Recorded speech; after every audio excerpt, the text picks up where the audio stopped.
매주 금요일 대선에 꼭 다뤄야 하는데 다루지 않은 점들을 이야기하는 대선 꼭지점으로 함께했죠. 대선이 끝났습니다. 이제부터 시작입니다. 지난주부터 대선을 떼고 꼭지점으로 함께합니다. 지금 꼭 다뤄줘야 하는 이야기들 나눠보도록 하겠습니다. 오늘은 교육 이야기입니다. 배상훈 성균관대 교육학과 교수 화상으로 만나봅니다. 교수님 안녕하세요. 네, 안녕하세요. 반갑습니다. 네, 반갑습니다. 코로나19로 사실 가장 어려움을 겪었던 곳이 바로 학교 현장인데, 그런데도 생각해 보면 어디 뭐 코로나19 이전에 우리의 학교 교육은 좋았었나요? 그렇지 않았기 때문에 뭐 새삼스럽지 않다라는 생각도 들어요. 인구가 계속 감소하고 있고 또 입시 제도에 있어서 공정성이라는 단어도 계속 뭐 대두되고 있고요. 교수님께서 보시기에 현재 한국 교육의 가장 큰 문제는 뭐라고 짚으시겠습니까? 이제 한국 교육의 큰 문제는 일단은 학생 수가 줄고 또 디지털 전환이라는 게 들어왔는데 그것에 맞게 적응을 빨리 해야 되잖아요. 네. 이를테면 지금까지 한국 교육에 해왔던 것은 대중교육, 이를테면 mass education, 많은 학생들을 놓고 일방적으로 획일적으로 가리키는 거라면 이게 각 학생이 일당백이 되게 이제 인구수도 줄었으니까요. 그래서 맞춤형 학습이 이루어져야 되는데 맞춤형 학습으로의 빠른 전환 이런 게 좀 안 되고 있다는 게 초등학교에서는 가장 큰 문제 같고 대학에서는 쓰나미 같은 것이 역시 학령 인구가 줄어드는 거겠죠. 네. 이를테면 대입 정원이 한 50만 대입니다. 대학에 이제 책상이 50만 개 있다고 생각하는 거죠. 근데 대학에 들어올 학생이 한 40만이 돼요. 네. 그럼 한 10만이 비잖아요. 그렇네요. 근데 보통 대학의 입학 정원을 한 1,500명 정도 잡으면 한 60여 개 대학이 문을 닫을 수도 있는 위기인데요. 네. 근데 이제 문 닫는 것이 수도권 집중 현상이 있잖아요. 그러니까 지방 대학이 먼저 어려워지는 거예요. 그렇죠. 근데 저는 대학과 도시는 공동 운명체라고 생각을 해요. 맞습니다. 지방에서 대학이 어려워지면 아주 쉽게는 거기에 일자리가 있는 분도 어려워지겠지만 인재 양성도 안 되고 또 지방에 있는 시청, 군청에 다 이렇게 자문해 주신 교수님들도 어려워지고 그게 결국은 지역의 소멸과 쇠퇴로 이어진단 말이죠. 그럼 지역과 소멸이 쇠퇴되면 그거는 우리나라 균형 발전에 또 위기가 오잖아요. 네. 근데 더 심각한 것 중에 또 하나는 마냥 수도권 대학은 그러면 안전한 것이냐? 그렇지 않은 게 수도권에 또 연구하는 대학들이 많잖아요. 연구 중심 대학의 목표 중에 하나는 이제 교수 자원, 연구자를 이제 배출하는 것인데, 네. 지방의 대학에 일자리가 없어지면 연구 중심 대학에 또 대학원이 또 어려워지겠죠. 이렇게 되면은 총체적으로 지역에서의 주민 일자리, 삶의 질은 물론이고 기초과학, 기초학문, 국가 경쟁력이 될 수 있는 지식의 창출 전체적으로 어려워져서 우리나라 이제 고등교육 생태계가 굉장히 폐허가 될 정도로 어려워진다. 초중등에서의 빠른 학생 중심, 그다음에 아주 맞춤형의 전환, 그리고 고등교육에 있어서는 줄어드는 학령 인구에 대한 대비 이런 것들이 지금 가장 필요한 시기가 아닌가 그렇게 생각이 됩니다. 네. 지방과 수도권 또 대학교육과 초등교육 이렇게 나눠서 말씀을 해주셨는데 결국 결론은 이건 것 같아요. 세상은 바뀌었는데 지금 우리의 교육 현장, 교육 방법과 시스템은 바뀌지 않았다. 지금 그렇게 한 문장으로 좀 정리할 수 있을 것 같습니다. 그렇기 때문에 새 정부의 역할이 굉장히 큽니다. 오늘 윤석열 당선자의 교육 공약을 좀 살펴보고자 하는데 그 전에 인수위의 교육 분야가 실종됐다 뭐 이런 이야기가 나오더라고요. 뭐 한총에서도 지금 성명을 내고 그랬는데 이거 무슨 일인가요, 교수님? 인수위가 어제 이제 각 분과 인수위원들을 발표했지 않습니까? 네. 보니까 이제 과학기술 교육이라고 또 이름을 붙였는데요. 그전에는 또 이게 뭐 이름이 중요한 건 아닐 수 있지만 교육과학기술이었는데 이제 과학기술 교육으로 바뀌면서 세 분을 인수위원으로 했는데 한 분은 국회의원 하시는 박성준 의원이란 분인데 네. 이분은 이제 과학기술 방송통신위원회에 계셨다고 그럽니다. 그리고 또 두 분의 교수님이 가셨는데 김창경 교수님은 이제 과학비서관 출신이시고 또 남기태 교수님도 이제 공대 교수님이시라서 초중등 교육을 비롯해서 대학 전문가들이 없는 거 아니냐. 근데 저는 이 대목에서 좀 짚고 넘어갈 사항이 있다는 것이 네. 사실 이번 대선만큼 교육에 대한 얘기가 안 나온 대선이 없었습니다. 맞습니다. 두 후보가 치열하게 공방을 벌이고 정책 경쟁을 했음에도 불구하고 교육과 인재에 대한 얘기가 없었는데요. 우리나라가 1960년대 후반에 1인당 국민소득이 $200였는데 작년에 35,000불이 돼서 175배가 늘었어요. 근데 알다시피 우리나라가 자원이 많은 나라도 아니고 못 없는 나라에서 이 나라가 이만큼 세계 10위권이 되는 데는 교육하고 인재 말고는 설명할 길이 없거든요. 네네. 그렇다면 대선이라는 것이 미래를 향한 선거라고 하는데 왜 교육 이슈가 이렇게 안 나왔을까? 그것이 고스란히 이어져서 지금 인수위 그 자리 배치까지 이렇게 이루어졌는데 혹자들은 과학기술을 강조하는 것이다 얘기하는데요. 과학기술 문제가 됐든 경제가 문제가 됐든 앉아서 1시간 반 얘기하면 결국은 사람 문제, 인재 문제, 교육 문제로 넘어가게 돼 있거든요. 네. 가장 국가나 또는 개인 문제에 있어서도 기초적인 인프라가 교육 아니겠습니까? 그렇죠. 근데 왜 이렇게 교육 얘기를 안 하시는지 저도 참 궁금하네요. 그렇군요. 지금 이번 대선에 교육과 인재에 대한 이야기 치열한 토론이 없었다고 하셨는데 저는 그중 원인 중에 하나가 이제 조국 전 장관 사퇴 이후 교육 이슈가 이게 정치적 쟁점이 돼버린 게 아닌가. 그래서 정말 이야기해야 하는 교육에 대한 논쟁이 없었던 게 아닌가 그런 생각이 좀 들거든요. 그렇죠. 대학 중에서 이게 입시 문제에서는 조국 그 전 장관 자녀 문제라든가 네. 또 그 전에 기억하다시피 숙명여고 교무부장 쌍둥이 자매에 대한 그렇죠. 하반기 큰 유출. 사건이었죠. 네네. 근데 문제는 그러한 사건들이 국민에게 미치는 영향이 아주 컸는데 덕분에 공정이라는 가치에 대해서는 국민이 조금 더 긴장하고 관심을 가지게는 됐는데 교육이 공정만으로 또 설명이 되는 건 또 아니거든요. 네. 아이들을 어떻게 교육적으로 잘 키울 것인가가 이슈가 있는데 그 이슈가 이제 완전히 죄송합니다. 줄어들고 네. 모든 게 공정으로 가고 또 학교 현장에서 이념 갈등도 저희가 조금 이제 우려할 만한 수준인 거죠. 좌우, 진보, 보수 간의 이념 갈등. 네. 그래서 아마 정치인들도 이게 교육이 머리가 골치가 아프다 이렇게 생각한 게 아닌가 싶기도 하고. 아유, 그래도 교육을 홀대해서는 안 되죠. 말씀하신 대로 교육은 그렇죠. 100년 대계고 우리나라에 뭐가 있습니까? 정말 인재와 교육이 큰 축인데 인수위에서 앞으로 교육 이슈를 어떻게 다뤄나갈지 좀 저희가 주목해서 봐야 될 것 같고요. 공정 이야기 하셨으니까 그러다 보니까 윤석열 당선자가 정시 확대 또 대입 전형 단순화를 공약으로 내놓았거든요. 이런 방향성은 어떻게 보십니까?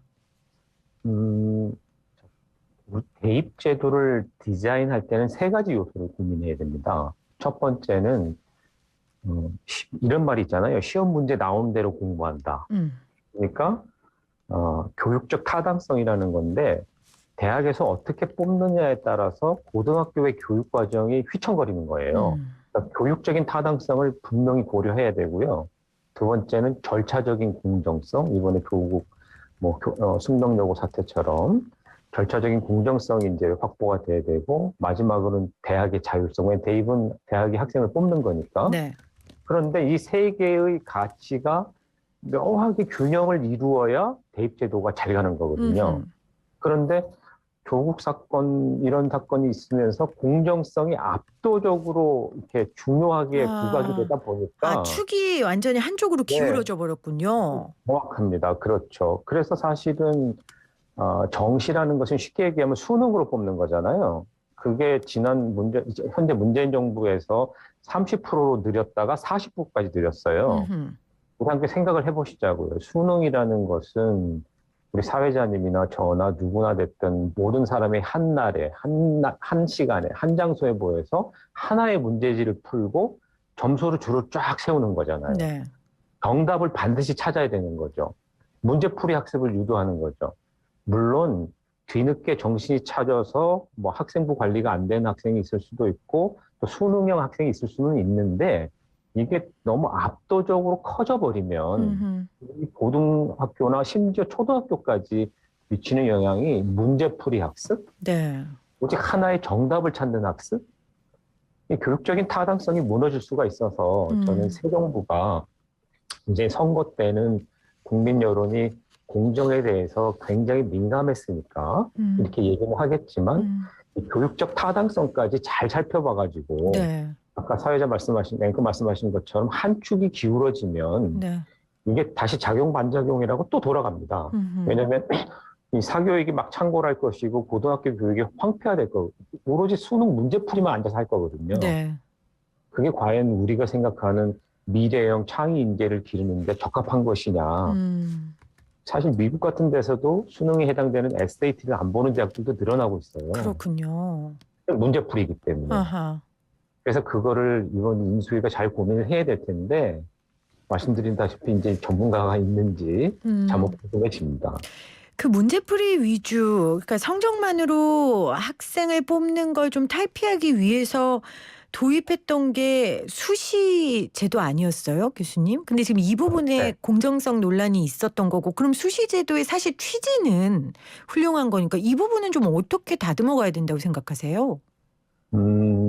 밤에 낮보다는 밤에 사고가 많이 나잖아요. 네.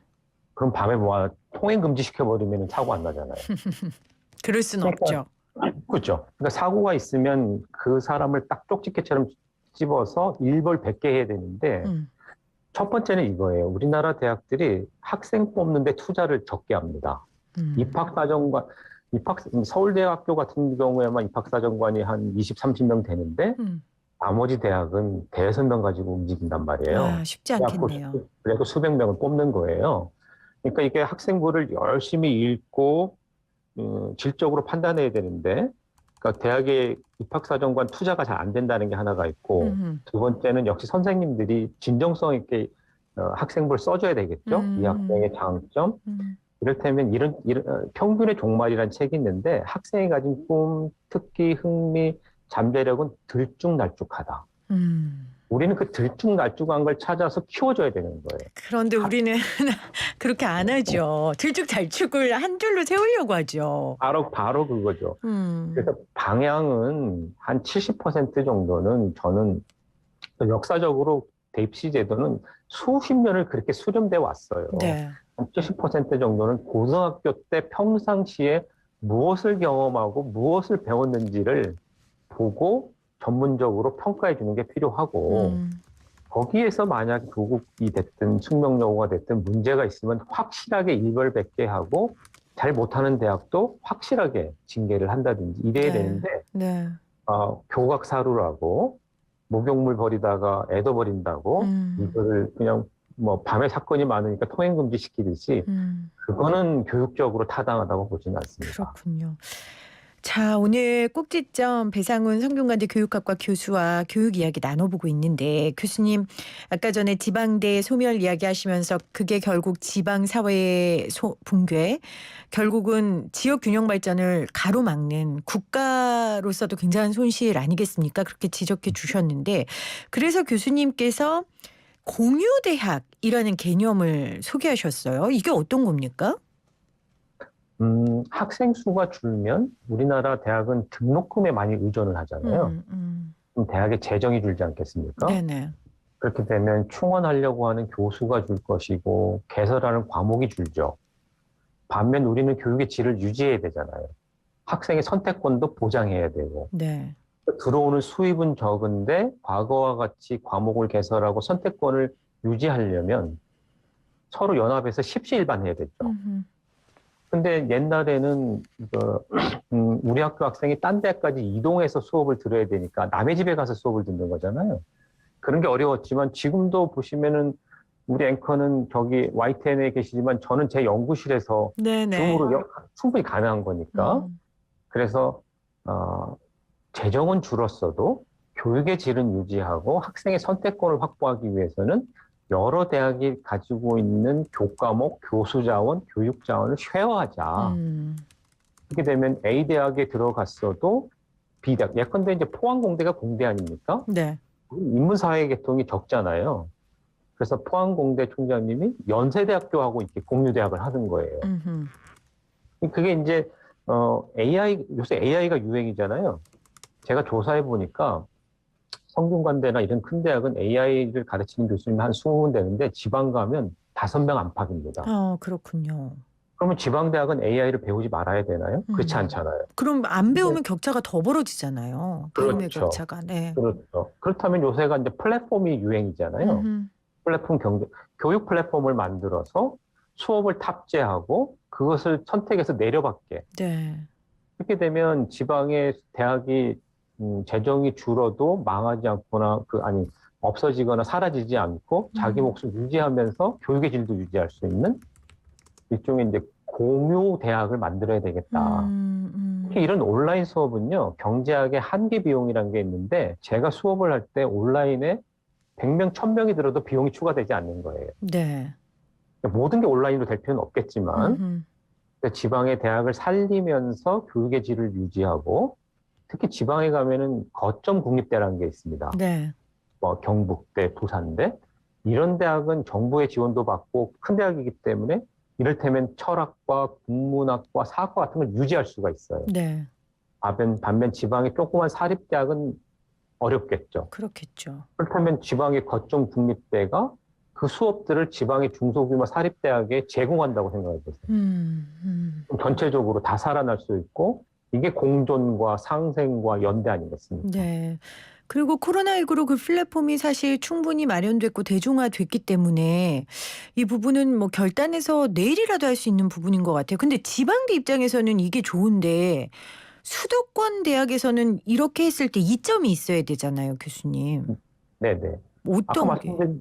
아까 말씀드린 대로요. 이가 빠지면 잇몸이 시리다고. 지방대학이 없어진다고 생각하면 수도권 대학의 대학원이 안 돼. 교수 자원이 안 나가니까. 네네. 당장 그렇죠. 수도권 대학도 마찬가지로 어려워지는 거예요. 그래요. 맞아요. 맞아요. 아까 말씀하신 지방이 붕괴되면 결국 국가 여러 균형이 붕괴되면 그게 모든 피해가 국민들한테 돌아가는 것처럼 수도권 대학들도 지금 당장 우리한테 이점이 뭐가 있어요? 이게 아니라 지방대들이 또 살아야 함께 공생할 수 있는 그런 관점으로 이 문제를 바라봐야 될 것 같습니다. 교수님께서 뭐 청년과 가장 가까운 자리에 계시니까 이번에 공정과 함께 청년이 가장 큰 화두 아니었습니까? 대학생이나 청년 관련해서 교육적인 좀 제안을 주신다면 어떤 걸 주실 수 있으시겠어요? 코로나라는 2년이라는 긴 터널을 지났잖아요. 제가 연구하는 분야가 학생 성공입니다. 보니까 학생들을 가만히 보니까 단어로 요약하면 단절과 결핍 같아요. 아하. 물론 학습, 학문적 결핍도 있는데요. 대학이라는 곳은 아시다시피 와서 MT도 하고 동아리도 하고 학생회도 하고 또 성균관대 방송국도 있단 말이에요. 네. 그러한 인간관계, 정서적인 거 이런 게 다 결핍이 되고 그럼요. 공동체 생활을 못 해본 거예요. 사실 너무 중요한 교육의 한 축 아닙니까? 그 경험들이. 네네. 그래서 이제 아마 다음 키워드는 민수위에서도 청년들을 대상으로 아마 키워드는 치유와 회복이 필요하겠다. 굉장히 코로나 블루라는 말도 있잖아요. 네. 그런 면에서 일단 그 2년간의 아픔을 빨리 상처하는 게 중요할 것 같고 나머지는 이제 공정한 일자리 그리고 산학 협력을 통해서 만약에 이런 거 진짜 저는 해봤으면 좋겠는데 만약 우리 그 윤석열 당선인께서 대통령 되고 난 다음에 대한민국의 모든 대학생은 인턴을 보장하겠다. 와. 얼마나 멋있어요. 수업하고 협조해서 네. 그런 거 할 수 있을 것 같은데요, 저는. 네네. 네. 여기 지금 성대에도 방송국이 있어요. 제가 제가 학생처장이라서 방송국 담당하는 교수인데요. 네. 이런 학생들이 이제 YTN 가가지고 방송하는 것도 보고. 좋죠. 그러면 자기 취미 적성이 맞는지도 알게 되고. 그럼요. 맞습니다. 그런 꿈과 희망을 주는 게 중요할 것 같습니다. 저희 실제 함께 일하고 있는 작가도 대학생 인턴으로 이곳에 와서 일하다가 저하고 같이 일하게 됐거든요. 그래서 그런 대학생들에게 지금 결핍, 이 결핍이 단지 학업적 결핍만이 아니라 경험의 결핍이라는 말에 굉장히 동의하고 교수님 말씀 들으면서 각 대학에서 지금 이 시점에 고민해야 될 건 코로나19 이후 캠퍼스로 학생들이 돌아왔을 때 치유와 회복을 할 수 있는 그런 프로그램들을 만들어야 하지 않을까 그런 생각이 제가 교수님과 이야기하면서 듣게 됐습니다. 교수님 오늘 감사하고요. 네, 저희가 또 네. 다른 주제로 한번 모시도록 하겠습니다. 고맙습니다. 감사합니다. 네, 지금까지 배상훈 교수와 함께했습니다.